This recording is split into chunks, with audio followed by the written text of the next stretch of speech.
ባንዲራውን አንሱ ምናምን ይላል። እኔ ባንዲራ መውደቁን እኔ አላየሁም።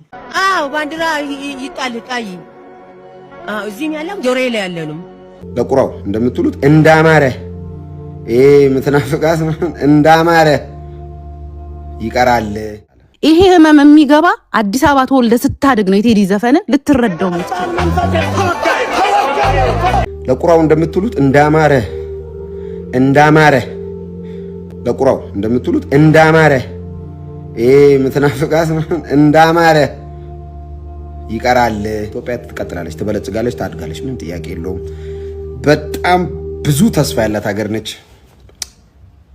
ይሄ ህመም የሚገባ አዲስ አበባ ተወልደ ስታድግ ነው። የቴዲ ዘፈን ልትረዳው የምትችለው ካሳንቺስ ተወልደ አድገ ቤት ፈርሶ ኩየ ፈጨ ተልከክ ከትምህርት ከስራ ከኑሮ እንደዚህ ካርታው ሲዞርብ ነው የሚገባው። አንተን ግን እኔ አሁን ብጠይቅ ከፒያሳ ስቴዲየም እንዴት ነው የሚካሄደው ብላ አታውቀውም። አንተን ጊዜ ነው ያመጣ ጥላቻህን ነው የምታንጸባርቀው እንጂ ቴዲ አፍሮ በቃ ዘፋኝ ነው። እንደውም ብትችሉ እናንተ ዝም ብትሉ በዚህ ደረጃ አይራገብም ነበረ። ቴዲ የትኛውንም ብሔር ጠርቶ አልዘፈነም። በልክ እየለበስክ ያለው አንተ ነህ። ዘፈን እስከማዘፈን ኮንሰርት እስከማሰራት የደረስከው ብልጽግና ነህ። በኦሮሞ በታላቁ ኦሮሞ ህዝብ ተደብቀ ያንተን የስልጣን እድሜ ማራዘሚያ ፍላጎትን የምታንጸባርቀው አንተ ነህ። በልክ ነው የምትለብሰው። ምክንያቱም ካድሬ እና ውሻ በበላበት ነው የሚጮኸው እንጂ ለደሃው የኦሮሞ ህዝብ አስባ አይደለም። ቴዲ አርቲስት ነው። ከግብጽ ጋር ተሰራለ፣ ከሻቢያም ከግብጽም ጋር ሲሰራ የነበረው ያንተ የብልጽግና መንግስት ነው። ድሮ ጀምሮ የሀገሪቷን የደህንነት እየሰለለ ለሻቢያ ሲሰጥ የነበረው ያንተ መንግስት ነው። ላንተ ሲሆን ጽድቅ ነው፣ ሌላው ሲሆን ውግዝ ነው። እንደዚህ የሚባል ነገር አይሰራም። ቴዲ አርቲስት ነው። እንደ አንድ አርቲስት ነው ማሰብ ያለብን።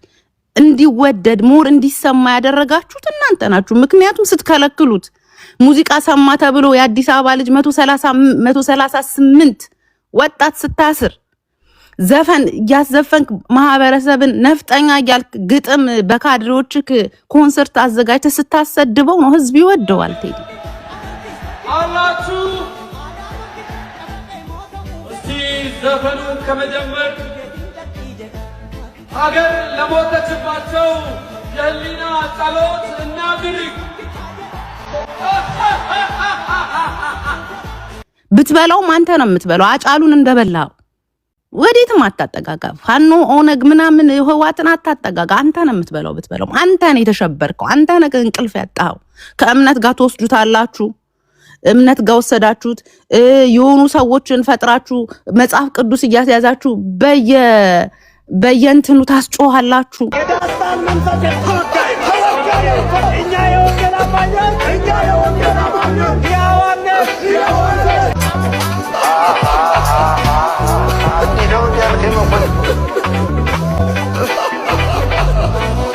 እናንተ ናችሁ የተረበሻችሁት እኮ።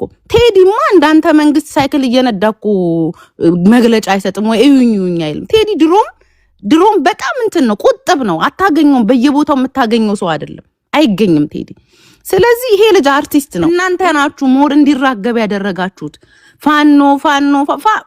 ፋኖማ ታጥቆ ገብቷል። እኔ ደግሞ ታጥቃችሁ አይታችሁት የምትሉ ታዝላችሁ እንደገባችሁ ረሳችሁት እንዴ? እኮ የ8 ዓመት ታሪክ እኮ ነው። የትኛውን ጫካና ተራራ ወርዳችሁ የትኛውን ታንክ ይዛችሁ ነው አዲስ አበባ ገብታችሁ ስልጣን ያዛችሁት? የኢትዮጵያ ህዝብ እኮ ነው ስልጣን ያዘው ብልጽግና። የኢትዮጵያ ህዝብ ብሔር የምትቃወሙት እናንተ። ሌላው ብሔር አንድ ወጥቶ አፉን ሲከፍት ሰምታችሁታል? በየሚዲያው አንድ ሰው አልተናገረም። አንተ ነው የምታለቅሰው እየመጣ በሃይማኖቶች ትመጣላችሁ። በማትመጡት ነገር የለም። በቃ ይሄ ልጅ ዘፈነ። ለምን እንደ አንድ ዘፈን አታዩትም? ለምን እናንተ አትረጋጉም? ስቱዲዮን የምታዘርፉት እናንተ የእናንተ የብልጽግና ካድሬ ነው እየመጣ ስለ ጭራሽ ስለ እንትን አልዘፈንም። ስለ አባይም ዘፍኗል። መቼ ዘፈኑ ሰምታችሁት? ስለ አባይ አለ ግጥም፣ ስለ አባይ ዘፈነው አለ። ሳትሰሙ በጭፍን ጥላቻ እናንተ አንብቡ ተብላችሁ የተሰጣችሁ ነው እየመጣችሁ የምታነቡት በየሚዲያው እንጂ አመዛዝናችሁ ሰምታችሁ አይደለም። ቴዲ ለአዲስ አበባ ልጅ ነው ሞሬ ዘፈነው። ይሄንን ስሜት የምናውቀው እኛ ነን። ተወልደን ያደግንበት እናውቀዋለን፣ ፊሊንጉን፣ ህመሙን፣ ስሜቱን። ስለዚህ ወደ ፖለቲካ አትውሰዱት። በቃ ዘፈነ ይሄ ልጅ እንደፈለግን ልንተረጉመው እንችላለን። ስለ አጼዎቹ ትመጣላችሁ። እኔ እኮ በአጼዎቹ ዘመን አልነበርኩም። እኔ ምንድነኝና ነው አጼዎቹ ሰሩት የተባለውን ልከፍል እኔ ሂሳብ ልታወራርዱ የድሮ ስርዓት ናፋቂ ምናምን የምትሉ ከአጼዎቹ በላይ አሁን በሚሊዮን ህዝብ እየፈጃችሁ አይደል እንዴ? በዚህ በሰለጠነው ዓለም በዚህ በ21 ሴንቸሪ በሚሊዮን አይደል እንዴ እያለቀ ያለው?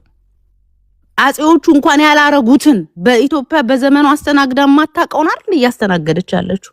ስለዚህ ይሄ ልጅ አርቲስት ነው። ይሄ ልጅ ኢትዮጵያዊ ነው። ይሄ እኔ እንደውም ቴዲ ከብሔርተኛውም ከምንም በላይ ይሄ ኢትዮጵያኒስት ነን ከሚለው በላይ ትክክለኛ ኢትዮጵያዊነት ያለችው ቴዲ ጋር ነው ብዬ ነው ማምኖች። እውነተኛው ኢትዮጵያኒስት ያልተነካካች ንጹህ ኢትዮጵያኒስት እኔ ቴዲ ነው ብዬ ነው ማስበው። እኔ ብሔር ፖለቲካ ማቀነቅር ሰው ነኝ፣ ግን ስለ ኢትዮጵያኒስት ብትጠይቀኝ ቴዲ ይሄ የምታስፈልገው ትክክለኛ ኢትዮጵያውያን ነብራኑ ነጋ ኢትዮጵያዊነት የሚሏትን ኢትዮጵያ አይደለም ቴዲ ጋር ያለችው። እቺ ንጹህ ኢትዮጵያ ነው ያለችው። ይሄን ኢትዮጵያኒስት ሁሉም ሰው የሚፈልገው ነው። ቴዲ ሁሉንም ሰው ቁስል ነው የዘፈነው። ስለዚህ ሁላችንም እናዳምጠዋለን፣ እንወደዋለን። የቴዲ አፍሮ ያሁኑ ሙዚቃ ላይ ሁለት የተቀራራቁ ሀሳቦች ሰማሁኝ። አንደኛው ዳስጣል የሚለው ሙዚቃው ኢትዮጵያ አገር ወድቃለች ነው፣ ኢትዮጵያ ሞታለች ነው፣ አገር ሞታለች ይላል። ባንዲራውን አንሱ ምናምን ይላል። እኔ ባንዲራ መውደቁን እኔ አላየሁም። አሁን ባንዲራ ካልጣላችሁ አትገቡም ተባለ። ታሪክ ያንሳው ነው፣ መጪ ትውልድ ታሪክ ያንሳው ነው የሚለው እኔ በበኩሌ። ሁለተኛው ሙዚቃ ላይ ጽዮን ሙሽራዬ አገሬ ተሙሽራ አገሬ ደምቃ አገሬ አብባ ምናምን ወዘተ እንደዚህ አይነት ነገር እንደሞቅ ያለ ልል ብሎ በቃ ሀገር እንዳደገች እንደተሞሸረች አዲስ ሙሽራ እንደሆነች ኢትዮጵያ እየገለጸበት ነው ያለው። እና ይሄ ሁለቱ ሀሳብ ግን ተጋጨብኝ። እንደኔ ያልገባችሁ አላችሁ? እና የገባችሁ ካላችሁ እስቲ ንገሩኝ። አለበለዚያ ቴዲ አፍሮ ወጥቶ እንደኔ ላልገባው ሰው ማብራሪያ ቢሰጥበት ጥሩ ነው እንጂ ሁለቱ የተለያየ ሀሳብ ነው የሚመስለኝ። እኔ በኔ ግምት በኔ ሀሳብ ማለት ነው፣ የግል ሀሳቤ ነው። ተለያየብኝ ሁለቱ ሀሳቦች፣ ትንሽ ተራራቁብኝ፣ ተቃራኒ ሆኑብኝ ሳዳምጣቸው። ስንት ቴዲን ስለምወደው አዳምጣለሁ ሙዚቃውን፣ ድሮም አዳምጠዋለሁ፣ አሁንም አዳምጫለሁ እንደማንኛውም ሰውና ይሄ ሁለቱ ሀሳቦች እኔ ተራርቀውብኛል፣ ተቃራኒ ሆነውብኛል።